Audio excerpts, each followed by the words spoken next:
was renewed.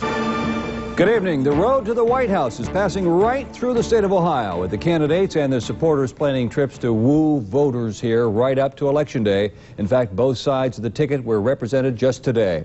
Vice President George Bush left Hopkins Airport just hours ago after spending the afternoon courting Ohioans in the Medina area. Two reports tonight on the Republican candidate, beginning with Bill Youngkin.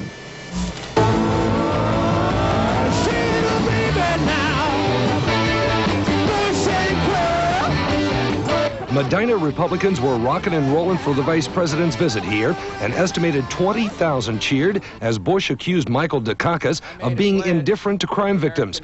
The vice president criticized the Massachusetts governor's program that allows prisoners weekend furloughs. Clint Eastwood had a slogan in dealing with criminals. Remember Clint? He looked him in the eye and he said, "Make my day." And my opponent looks him in the eye and he says, "Have a nice weekend." Bush was quick to use new jobless figures as he attacked his opponent today. In September, the nation's unemployment rate dropped to 5.4%. Bush says that's close to a 14-year low. The nation's recovery is continuing. Our economy created 255,000 jobs just last month. 250,000 new jobs. Bush wants to finish the job started when the Republicans took over the White House 8 years ago. Let's not, America, gamble on another liberal governor coming out of nowhere who will take us back to the bad old days. It's been a Republican red, white, and blue kind of day here in Medina. A perfect mid-American backdrop for the vice president as he and Michael Dukakis head down the final stretch of the '88 presidential derby, a race with only 32 days left. 32 days till the election, but by reading this sign hanging down the front of the Medina County Courthouse, you'd think Bush already has the election in the bag. Don Dunwell says it's a day people in this area will never forget.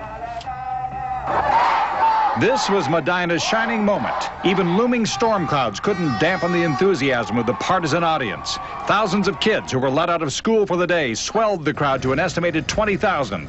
People from all walks of life, farmers, housewives, school children, businessmen. They came to an event unlike any political rally in Medina's past. This old wooden Indian sort of symbolizes an older time in our history. And that's what George Bush was trying to stress when he brought his campaign to Medina. Basic American values in mid-America.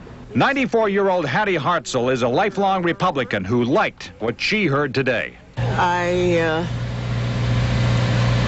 think Mr. Bush is the guy supposed to have it. The young as well as the old were swept up in the excitement. Oh, it was good. It was? What was the best part about it? Oh, I liked it all. Roger and Pat Snell drove all the way from Doylestown, Ohio. I thought it was exciting, and I loved it. I really did. But her husband Roger says that Bush's speech still hasn't convinced him of who to vote for. I tell you, it's still up in the toss. It's really up in the toss. We haven't made up our mind yet, or at least I haven't. The caucus sign showed that not everyone was on the vice president's side at this rally. When Mr. Bush said, "Read my lips," that's not him saying that. That's Mr. Reagan saying that. For George Bush, Medina may just blur into memory with all the other campaign stops. But for this town, for a brief but shining moment, Medina became a symbol for a nation. In Medina, I'm Don Dunwell, Eyewitness News. One of their heavy hitters into the area just today, movie star Robert Redford, who says that he has a very difficult time listening to the fiction of George Bush regarding the environment. Alan DiPietro went along for the boat cruise today along the Cuyahoga River. Robert Redford, the actor. The man concerned with the environment had come to tour the Cuyahoga River. But the people on board, businessmen, government people, the governor, and environmentalists had come to see him.